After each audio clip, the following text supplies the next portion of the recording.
시험이죠. 진도를 다 못 끝내드리는 거가 좀 죄송스럽긴 한데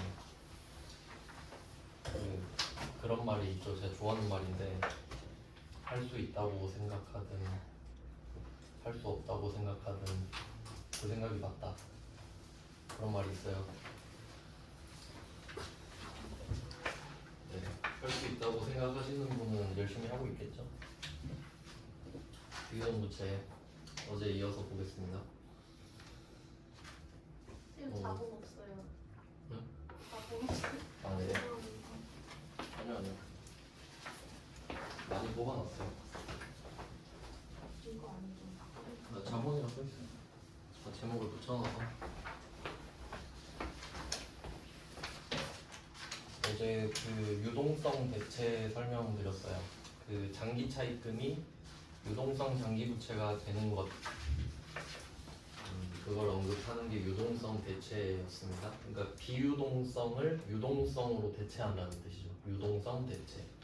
말이 좀 어려운 것 같지만. 그리고 이제 장기 차입금을 갚아볼게요. 어제 224번까지 했는데 225번은 장기 차입금을 갚는다고 하는 내용이죠.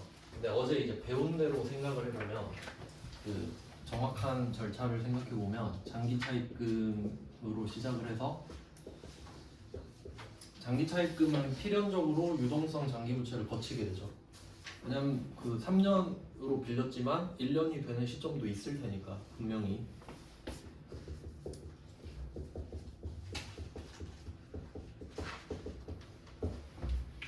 빨간색은 계정 과목이고 이 사이에 유동성 대체가 있는 거고요.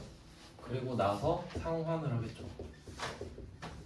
변제라고 하셔도 되고 이런 내용이잖아요. 그러면 이걸 생각을 해본 다음에 225번 문제를 보는 거예요. 225번이 기업은행에서 차입한 장기 차입금에 대한 원금 2천만 원 그리고 이자를 이제 동시에 주는 거죠. 원리금을 갚는 거죠. 원금과 이자를.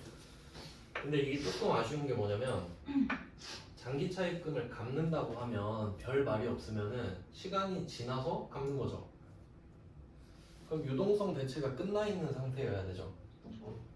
그러면 지금 나와야 되는 계정 과목이 뭡니까? 유동성 장기 부채여야 되잖아요. 맞죠? 납득이 돼야 돼요. 지금 무슨 말 하는지. 처음엔 장기 차입금이었겠지만 반드시 유동성 장기 부채로 바뀌는 시기가 오잖아요. 그걸 했으면 아니냐고요. 그러니까 했다는 말이 있어야만 있는 건 아니죠. 당연히 있는 거니까. 근데 그걸 갚는다고 했는데 답이 장기 차입금입니다. 그래서 완성도가 조금 떨어지는데 이게 이 완성도를 높이려면 이렇게 하는 방법이 있어요. 기업은행에서 차입한 장기 차입금이잖아요. 요거를 중도 상환했다. 그런 말이 되죠. 장기 차입금인데 그냥 로또 당첨돼서 갚았어요. 이럴 수도 있잖아요. 그러면 장기 차입금이 유동성 대체가 되기 전에 상환할 수도 있죠. 그냥 억지를 부리자면 근데 이것보단 덜 억지예요. 이게 중도 상환이 되잖아요. 그래서 이 문제는 중도 상환으로 간주합시다. 그래야 말이 되거든요.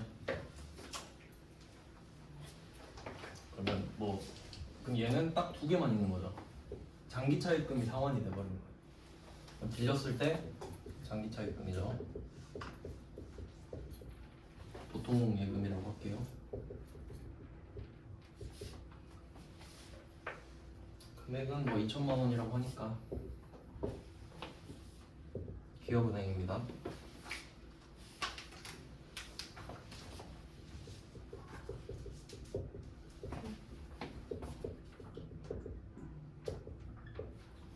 이렇게 됐어요. 처음에 빌릴 때 기업은행 써놨을 겁니다. 이걸 놓고 보면은 반드시 얘가 장기 차입금이 사라지면서 유동성 장기 부채가 됐을 텐데 그 말을 안 해서 좀 애매한 상태죠? 근데 얘는 회계 1급이잖아요. 회계 1급은 그것까지 바라지 않는다는 거지. 언급한 대로 그냥 하면 돼요. 장기 차입금을 바로 갚은 거라고 보시면 되죠. 장기차익금 원금이 사라지죠. 빌릴 때 알고 있었던 원금.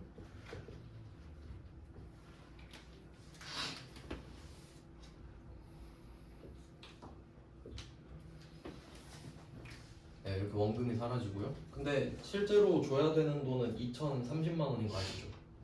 30만 원은 어디서 튀어나왔냐? 이자죠. 발생하는 겁니다. 갚을 때 야 너 30 주기로 했잖아. 갑자기 튀어나오죠. 이자 비용 30만 원.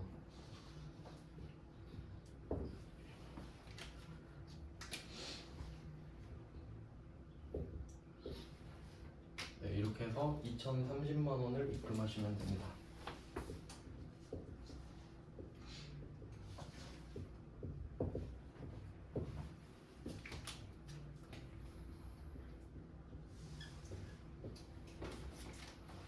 네, 이렇게 된 거죠.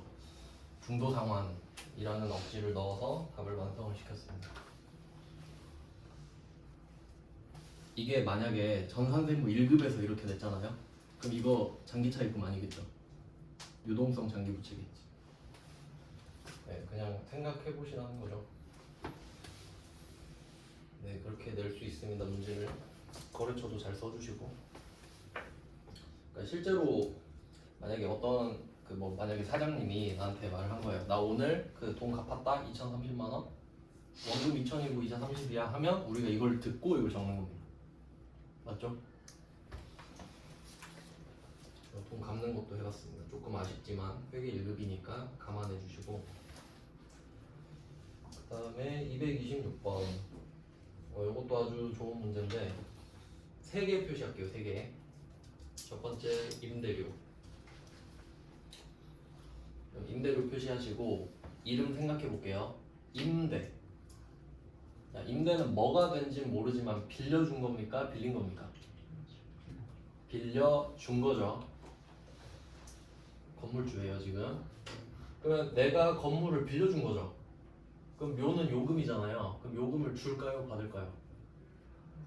건물도 빌려주고 요금도 줄게 이럽니까? 요금 내놔 이럴 거 아니에요. 수익. 맞죠?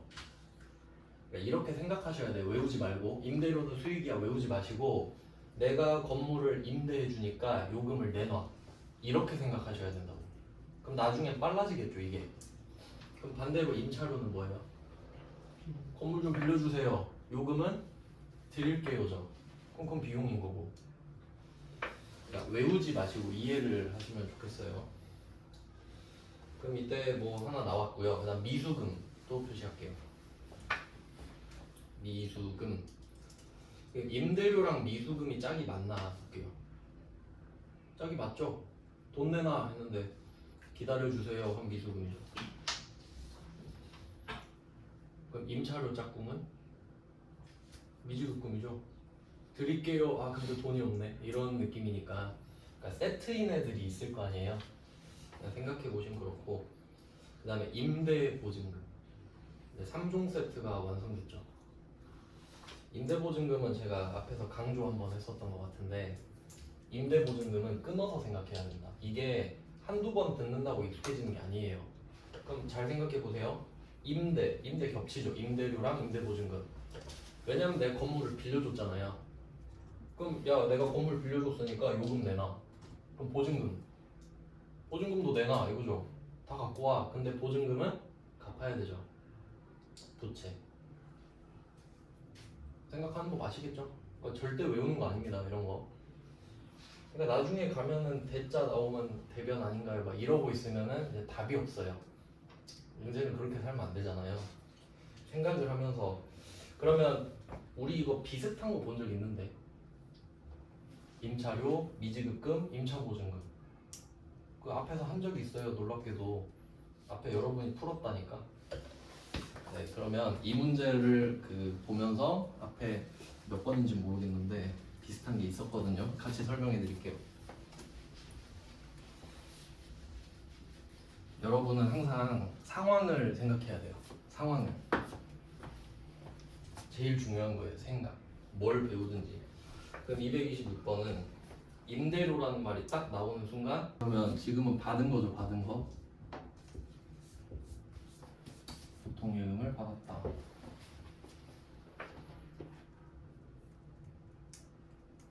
지금 이 이야기는 아예 나오지 않고 있어요.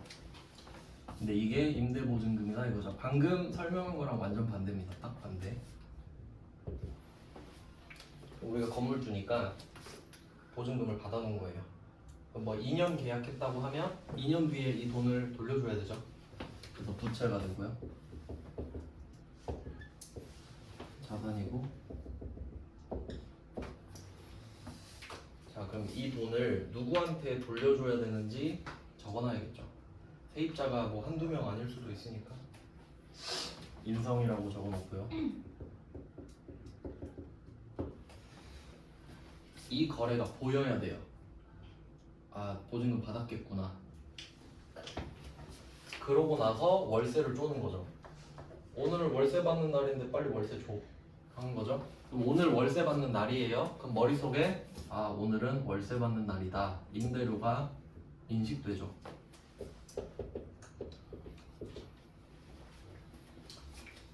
자, 이제 우리 부가가치세 배웠죠. 금액이 왜 이럴까요? 월세가 450만 원이에요. 이것까지 보면 완벽하지. 아, 부가세 45만 원 들어있구만. 그럼 이 중에 45만 원은 돌려받을 수 있지. 근데 뭐 그렇게까지는 안 할게요. 지금은 일단 그게 중요한 게 아니니까.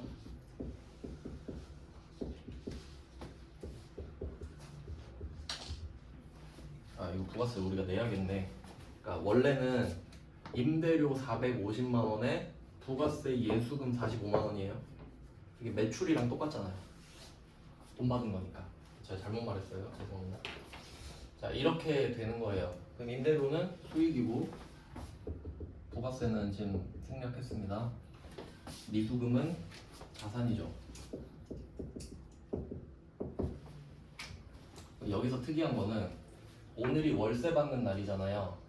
그 돈을 받든지 못 받든지 임대료가 찍히죠. 이게 발생주의니까. 오늘 월세 받는 날이 발생했잖아요. 그럼 네가 돈을 주든 안 주든 나는 임대료를 쓰겠다. 근데 돈을 오늘 못 준다고? 그럼 미수금. 너 이름 뭐야? 해서 적어놓는 거죠. 그러니까 돈 못 받아도 수익은 인식해요. 발생주의니까. 이렇게 됐죠. 여기까지 그려지시나요? 임대보증금을 듣고 딱 이게 떠올라야 돼요. 미수금으로 처리된 임대료 듣고 이게 떠올라야 돼요. 팩트니까. 근데 그 우리가 지금 돈을 못 받고 있는 상황이죠. 돈을 받고 싶은데 지금 어떡하죠? 부가세는 내야 되는데. 그래서 어떤 말을 하죠? 상계. 야, 너 돈 못 갚겠어? 그럼 너 보증금에서 깐다? 이러겠죠. 그러려고 받아놨죠. 그럼 동의하겠죠, 웬만하면? 그럼 우리는 미수금이 사라지고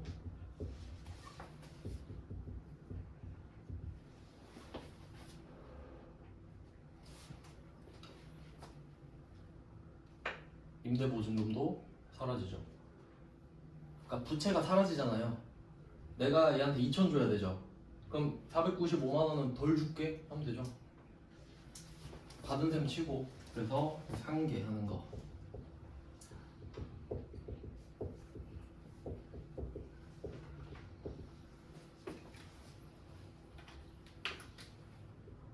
부채의 감소, 자산의 감소.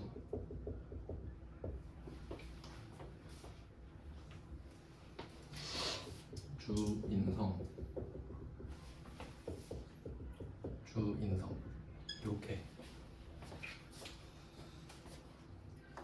아주 수준이 높은 문제죠. 그러니까 이런 문제를 만약에 여러분이 시험장에서 보시면요, 무조건 그 풀지 말고 아, 내가 이거를 2분 안에 답을 뽑을 수 있을까? 안 돼, 그냥 놓으셔야 되죠. 막 세워라 내워라 하고 있으면 안 돼요. 시험장 가서 공부하면 안 돼요. 공부한 거를 이제 표출하는 거죠. 시험 보는 거는. 이게 똑같은 문제가 있는데 제가 번호를 말씀드리니까 번호만 적어주세요.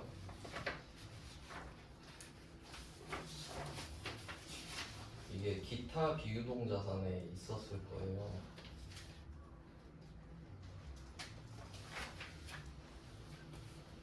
(169번) 이라고 써놓으세요. 169번. 비교 169.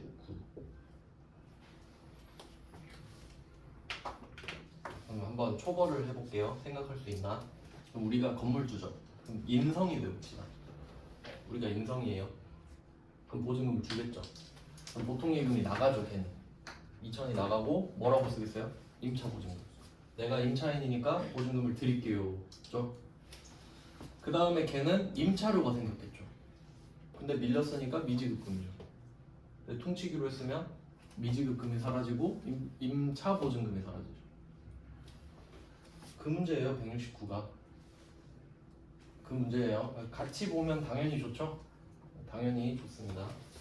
귀찮으시더라도 관련된 문제는 항상 같이 보시는 게 좋아요. 그 기억이 잘 남죠. 그러니까 제가 시험에 나오는 문제를 다 드린 거라서 이 안에서 문제가 나오는 거는 좋거든요. 단점이 뭐냐면 너무 많잖아요. 문제가. 그러니까 앞에 걸 까먹죠. 그럼 어떻게 해요? 해야죠. 확실해요. 근데 여기서 답은 다 나와요. 유형별로 정리했으니까. 그래서 비슷한 문제 한번 말씀을 드렸고요. 그러면 부채는 좀 어떤 느낌이냐면 그 자산은 되게 상세하게 나눴죠. 왜냐면 내가 쓸 수 있는 거니까 관리를 해야죠. 근데 부채는 나갈 돈이죠. 그럼 나갈래인데 정 줘서 뭐합니까? 빨리 나갈래? 천천히 나갈래?로만 구분하지. 그냥 경계가 없어요. 그냥 유동부채, 비유동부채 끝. 네, 그럼 여기서는 임대 보증금이 나온 거죠. 그 다음에 4페이지로 보겠습니다. 요 페이지 좀 중요한데 4페이지. 4페이지, 5페이지가 퇴사거든요. 퇴사. 직원이 퇴사를 했어요.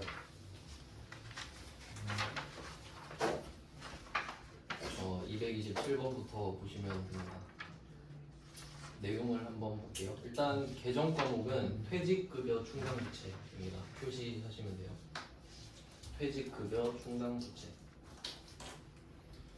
충당이라는 단어가 들어가네요. 앞에서 대손충당금도 봤는데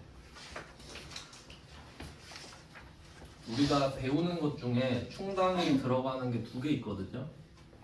대손충당금이랑 퇴직급여 충당부채. 이것도 좀 같이 정리를 해볼게요.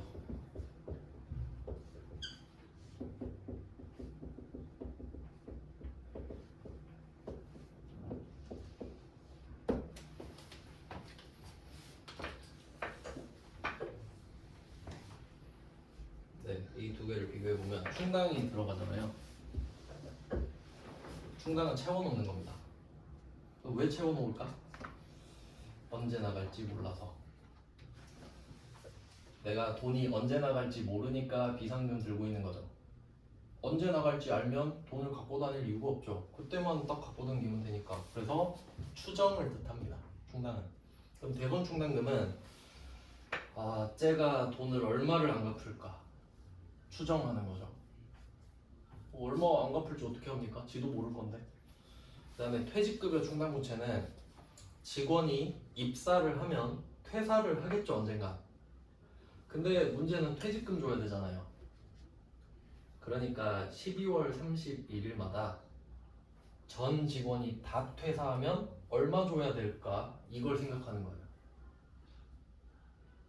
줘야 되니까 돈을 언제 퇴사할지 모르잖아요. 그러니까 매년 하는 거지, 매년 추가해서. 그게 퇴직급여 충당부채입니다. 그럼 앞에서 배웠던 게 퇴직연금 운용자산이 있거든요.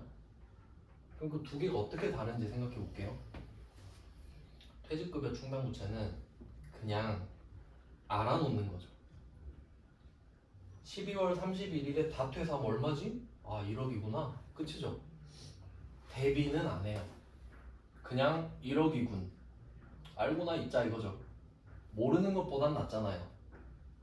그럼 1억 정도가 언제 나갈지 모른다는 뜻이네 정도예요. 근데 퇴직연금 운용자산은 어때요? 그 퇴직금을 대비하는 실질적인 통장 이름이죠. 그러니까 퇴직급여 충당부채는 그냥 알아놓는 거죠.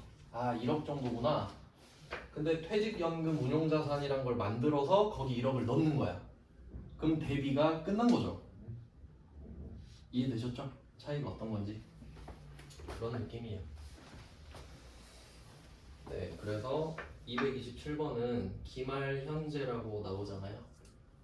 맨날 하는 거예요. 12월 31일마다 퇴직급여 충당부채를 설정하는 겁니다. 근데 이게 앞에서 배운 거랑 연결이 되는데 확정급여형 DD형이 있고 확정기여형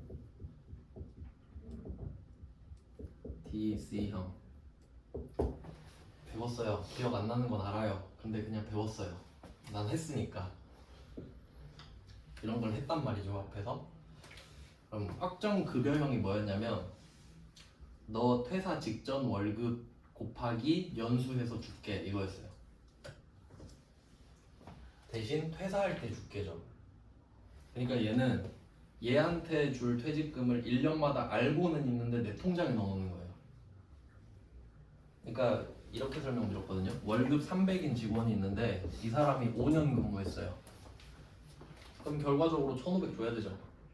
근데 해마다 300을 알고만 있었다 이거지. 그냥 뭐 300, 300, 300 그럼 퇴직급여 충당부채가 늘어났겠죠. 300, 300, 300, 300, 300.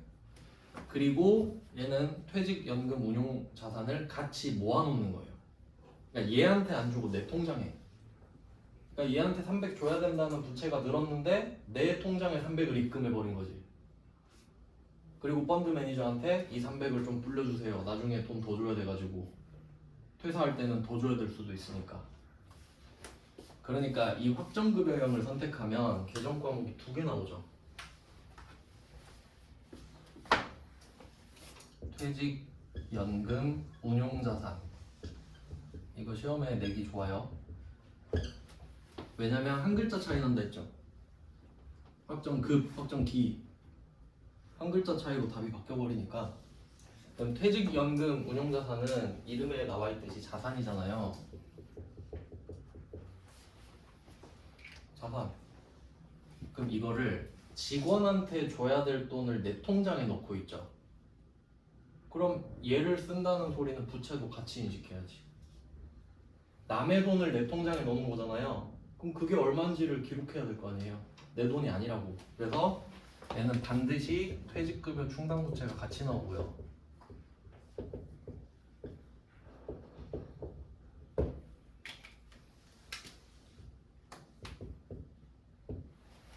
요거를 이해하셔야겠죠.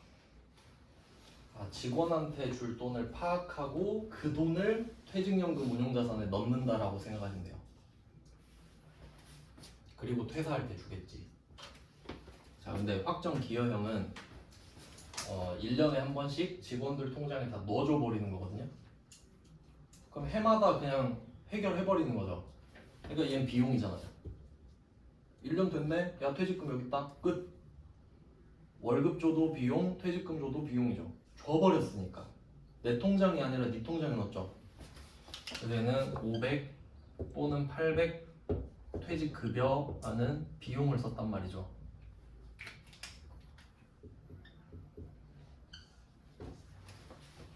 자, 그럼 얘는 1년마다 털잖아요. 퇴직급여 충당부채가 있겠어요? 없겠어요? 있으면 안 되죠. 있으면 빵원이지. 해마다 터는데 1년마다 자 퇴직금 너 얼마 끝. 해마다 이걸 한다고요. 근데 확정급여형은 해마다 파악을 하고 그 돈을 널 안 주고 내 통장에 넣는다고. 그러니까 두 개가 같이 있지. 맞아요? 그럼 여러분이 그 격리해요. 어떤 방법이 좋아요? 밑에 게 좋지 않나? 그러니까 이런 걸 생각하셔야 된다고요. 실제로 일어난 일이니까. 알겠죠? 그래야 조금 써먹을 거 아닙니까? 아, 그래도 들어봤던 것 같은데 이런 느낌이 들어야지. 왜냐면 방금 이거 들은 것처럼 기억이 안 나는데 이런 의미가 없잖아요. 자, 그래서 이건 유추할 수 있죠. 227번에 퇴직급여 충당부채를 설정하고 있다 그러잖아요. 그럼 우리는 무슨 방법을 선택했겠어요? DB형이겠죠. 물론 직원이 선택하는 거긴 한데 회사가 우린 그냥 DB로 합시다 할 수도 있으니까. DB, DC가 섞여 있을 수도 있고 뭐 그런데 그냥 DB만 있다고 합시다. 그러면 얘는 그 회계 처리를 따로 할 필요는 없는데 얘도 한번 보여드리겠습니다. 그러면 해석을 한번 해볼게요. 일단 영업부 제조부가 있는데 왼쪽이 잔액만 표시할게요. 잔액 그리고 오른쪽은 추계액만 표시할게요. 그럼 이 두 개 뜻을 해석해 봅니다. 잔액은 팩트죠. 지금 남아있는 돈이 잔액이잖아요. 그럼 추계액은 추정해서 계산한 금액 정도 되나요? 그게 팩트인가요? 아니지. 이게 목표 금액입니다. 추정을 해봤더니 추정해서 계산해봤는데 이 정도 금액 나오던데? 이런 느낌이죠. 자, 그러면 방향이 어떻게 됩니까? 잔액과 추계액이 있어요. 왼쪽에서 오른쪽, 오른쪽에서 왼쪽. 왼쪽에서 오른쪽으로 가야 되죠. 나 지금 잔액 있는데 추계액으로 맞추고 싶어. 이렇게 가야 되죠. 목표 금액이잖아요. 목표 금액. 자, 그럼 영업부는 얼마 추가할까요? 300이죠? 그게 답이에요. 분개 안 해도 되는데, 그러니까 300 찾을 수 있는지 물어보는 거라고 지금. 찾을 수 있죠? 산수니까. 제조부는요? 400이잖아요. 그러니까 이렇게 멍석 깔아주면 다 푸는데 이 설명 없으면 잔액이랑 추계액이 뭔지 모르잖아요. 그럼 문제를 못 푸는 거지. 그럼 이건 무슨 뜻이냐면 이 잔액 있잖아요. 설정 전이죠. 12월 31일인데 그럼 얘는 작년 말에 2,500이 됐던 거야. 맞아요? 그러고 계속 오고 있었잖아요. 2,500으로. 근데 1년이 지났으니까 직원들 퇴직금도 늘어나겠죠. 그러니까 그게 얼마야 하니까 2,800이래. 그러면 우린 2,500이 있으니까 300만 더 하면 되겠네? 이렇게 가는 거죠. 네, 그런 내용입니다. 그러면 300과 400이 답인데 분개를 한번 보여드릴게요. 얘는 어떻게 회계 처리가 되냐면 할 필요는 없는데 영업부가 300이죠. 800번 퇴직급여 800번 퇴직급여 300 500번 퇴직급여 400이거든요.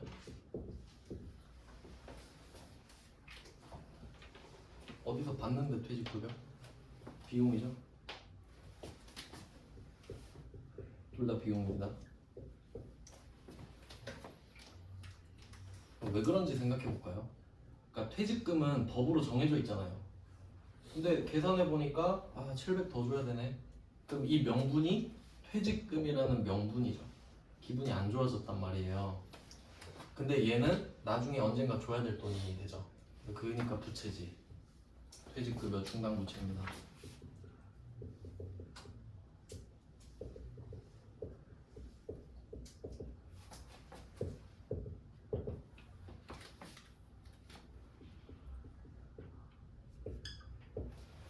이게 답인데 여러분은 300, 400만 알면 돼요. 분개를 할 필요는 없습니다. 하면 이렇게 되긴 해요. 그러면 좀 차이가 뭔지 볼게요. DC형은 1년마다 퇴직급여를 바로 인식한다 그랬잖아요. 그러니까 이 돈을 보통예금에서 줘버려줘. 300 했다, 400 했다, 700이 나가버리잖아 진짜로. 그러니까 DC형은 그냥 주고 끝나요. 보통예금에서 빠지고 비용 처리하고. 근데 확정급여형은 어때요? 700이 추가됐네? 하고 퇴직급여 충당부채 700 만들었죠. 그리고 퇴직연금 운용자산에 700을 또 넣는 거죠. 회계 처리를 따로따로 한다는 소리예요. 700이 부채가 늘었으니 난 700을 대비해야겠다. 이런 식으로 이중으로 관리한다는 거죠. 겁나 복잡하겠죠. 뭐 그런 내용입니다. 그 다음에 228번 퇴직급여 충당부채를 설정하고 있다. 똑같은 문제죠. 근데 칸이 3칸이잖아요. 이게 두 문제를 넣은 이유죠. 그러면 227번은 잔액과 추계액이 있었단 말이죠. 그럼 이걸 밑으로 갖고 와 보면은 228번은 추계액이죠. 똑같네, 맨 오른쪽에. 근데 잔액이 없잖아요. 그래서 항상 생각을 해야 됩니다. 잔액이 남아있는 돈이죠. 그러면 그 기초금액이 있잖아요. 이 기초금액은 1월 1일입니다. 기초, 기간의 초일이니까 1월 1일이에요. 기초는. 그리고 기중 감소 사용금액이죠. 한번 생각을 해볼게요. 이 기초금액은 전기 말 잔액입니다. 그러니까 작년 말에 추계액일 거예요. 작년 말에 2천만 원, 생산부 2천만 원 만들어 놨겠죠. 그럼 그게 바로 1월 1일로 넘어가잖아요. 이해되시죠? 그러니까 전 기말이랑 당 기초랑 같아요. 그러니까 오늘 밤 12시랑 내일 00시랑 같죠? 그거라고. 전 기말과 당 기초는 같습니다. 그러면 2,000으로 시작을 했죠. 자, 근데 감소했다. 이 말은 누가 800만 원 들고 퇴직한 거예요. 그러니까 2천만 원의 부채가 있다는 소리는 언젠가 2천만 원이 나가겠구나 이 생각이죠. 근데 누가 진짜 800 들고 퇴사를 하면 진짜 800을 줘버렸잖아요. 그럼 부채가 1200으로 줄죠. 진짜 800 줬으니까. 그럼 잔액이 얼마예요? 1200이잖아요. 그럼 잔액 어떻게 구해요? 기초 빼기 감소잖아요. 그럼 얘는 두 개를 합쳐야 잔액이죠. 응용할 수 있겠어요? 그러니까 227번으로 주든 228번으로 주든 풀 줄 알아야 되죠. 항상 실제라고 생각하셔야 됩니다. 그렇잖아요. 근데 228번이 좀 더 실제에 가깝지 않나? 네, 그렇게 생각할 수 있겠죠. 그럼 답 생산부 1000만 원이죠. 잔액이 1200이잖아요. 추계액이 2200이고 잔액에서 추계액으로 가는 거 아시죠? 그럼 영업부는 900이죠. 아시겠죠? 그리고 또 그 잘 보면은 227번이랑 228번이 있는데 순서 바꿔놨어요. 227번 영업제조죠. 228번 생산 영업이죠. 잘 봐야겠죠? 번호가 다르잖아요. 800, 500, 500, 800. 왜냐면 이걸로도 진짜 많이 틀리거든요. 근데 그럴 수도 있지라고 생각하시면 안 돼요. 실제로도 바뀌면 결과가 다 바뀌는 거니까. 진짜 잘 입력하는 것부터 시작이거든요. 되게 좀 약간 하찮은 일이라 생각할 수 있는데 제대로 적는 것부터 시작하니까 회계는. 네, 그러면 이 227번이랑 228번은 퇴직급여 충당부채 설정이고 금액만 찾으면 됩니다. 그러니까 회계 처리를 할 필요는 없습니다. 그거는 그 결산 파트를 보시면은 나와 있어요. 그 다음에 229번. 세무 1급이네요. 얘는 문제만 볼까요? 229번 보면은 확정급여형 퇴직연금에 가입되어 있대죠. 확정급여형 퇴직연금. DB형이죠. 그럼 이 말 들으면 얘는 퇴직연금 운용자산이 있겠구나 정도 생각이 들면 좋은데 당월 기여금 200을 12월 1일에 보통예금 계좌에서 이체하고 기업회계 기준에 맞게 회계 처리했다. 이게 퇴직연금 운용자산에 넣었다는 소리예요. 그렇게 되겠죠. 그 다음에 결산일 현재 퇴직금 추계액은 1억 6천이고 퇴직연금 운용자산 잔액은 980 충당 어쩌고 저쩌고 계정 과목만 확인할게요. 세무 1급은 참고. 그 다음에 230 가겠습니다. 이게 우리 문제예요. 회계 1급. 8월 15일 회사는 생산직 직원 A씨의 퇴직으로 퇴직금 5천만 원을 보통예금에서 지급하였다. A씨의 퇴직금 지급과 관련된 자료는 다음과 같고 원천징수는 고려하지 않는다. 그럼 생각을 해볼게요. 퇴직급여 충당부채 잔액이 있죠. 그럼 우리는 얘네들이 다 퇴사하면 7천 정도 나가겠구나라고 생각은 하고 있었어요. 근데 퇴직연금 운용자산 이야기를 안 하네요. 그럼 알고만 있고 대비는 안 했을 수도 있죠. 그래서 보통예금으로 줬다는 소리예요. 상황 먼저 이해해야 되죠. 그러면 퇴직급여 충당부채가 대변에 쌓이잖아요. 계속 대변에 쌓여 있죠. 근데 이게 7천이란 소리예요. 지금 대변에 7천이 쌓여 있어요. 그리고 얘를 이제 퇴사를 하면 어떻게 될까? 그럼 그 월급 줄 때랑 퇴직금 줄 때랑 비교해 볼게요. 월급 줄 때는 차변에 급여 나오죠. 급여 500번 급여, 800번 급여, 뭐 임금 이렇게 했었죠. 그러면 이때 급여는 쉬워요. 월급은. 그럼 퇴직금은 뭐냐 이거지. 얘는 일단 알 수 없고요. 그럼 대변으로 가보면 우리가 월급을 주든 퇴직금을 주든 원천징수 해야 되죠. 그러니까 원래 예수금 나와야 되죠. 예수금. 개인한테 돈 주면 원천징수 한다고 배웠잖아요. 근데 여기서는 하지 말라 그러죠. 그러니까 이것도 알고는 계셔야 된다는 겁니다. 아 원래 있는데 하지 말라고 하니까 안 해야겠다 이렇게 생각해야 된다고요. 비현실적이죠. 고려하지 말라 그러니까 안 하는 겁니다. 그럼 얘는 됐고 그럼 5천만 원이 다 나간 거죠.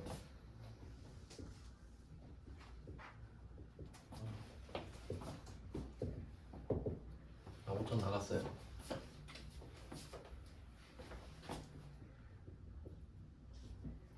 이게 월급이면 급여로 끝나죠.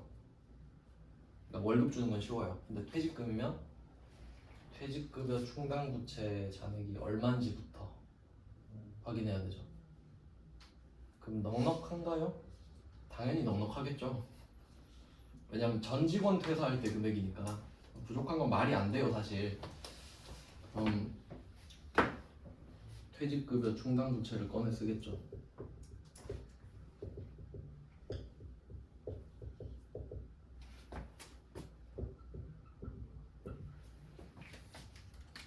부채의 감소.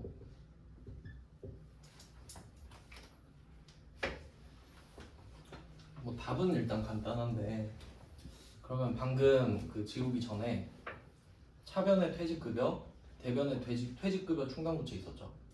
요 두 개 관계랑 대손상각비, 대손충당금 관계랑 똑같아요. 대손상각비, 대손충당금 이렇게 회계 처리했었어요. 그러니까 이게 어떤 내용이었냐면 대손상각비는 비용이죠. 비용, 대손충당금은 자산의 감소예요. 그러니까 이 내용이 만약에 내가 내년에 100만 원 정도를 못 받을 것 같다고 생각을 한 거죠. 근데 이건 진짜로 못 받은 게 아니라 그냥 뇌피셜이죠. 그럼 한 100만 원 못 받지 않을까 하고 차감을 시켜버리죠. 100만 원 못 받을 거야. 그리고 기분 안 좋으니까 비용이죠. 내 생각이지만 그래도 내 생각이니까 이렇게 뭐 적어줍니다. 못 받을 것 같으니까 비용 처리. 근데 퇴직금은 퇴직급여 충당부채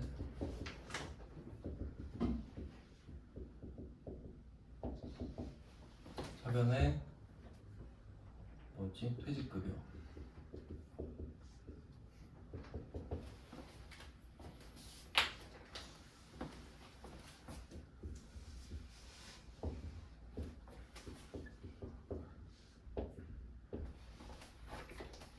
그러면 비용인 건 같죠? 기분이 안 좋잖아요. 100만 원 못 받을 걸 생각해도 기분이 안 좋고 퇴직금 줄 걸 생각해도 기분 안 좋죠. 그러니까 비용인 건 이해되시죠? 기분이 안 좋아요. 근데 차이를 보면은 대손충당금은 받아야 될 걸 못 받는다 생각하는 거죠. 들어와야 될 게 안 들어오니까 기분이 나쁜 거지.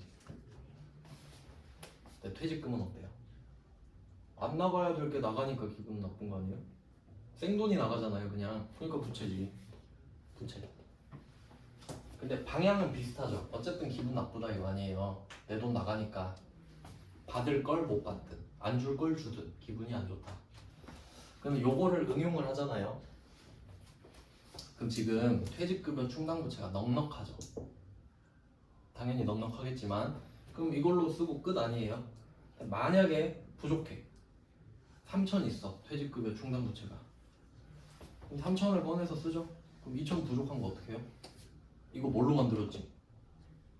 퇴직급여로 만들었잖아요. 퇴직급여로 만든 퇴직급여 충당부채. 대손상각비로 만든 대손충당금. 그럼 부족하면 뭐가 오겠어요? 퇴직급여가 오겠지. 이게 회계 원리잖아요. 얘도 그러네, 얘도 그런데 똑같겠죠? 그래서 비슷한 거는 같이 묶어서 보시면 좋다. 뭐 그런 내용이에요. 그래서 230번은 아마 제일 쉬우니까 첫 번째로 넣은 것 같고, 이제 231번 가야죠. 231번 8월 8일. 쉬는 시간이네. 네, 쉬다가 보겠습니다.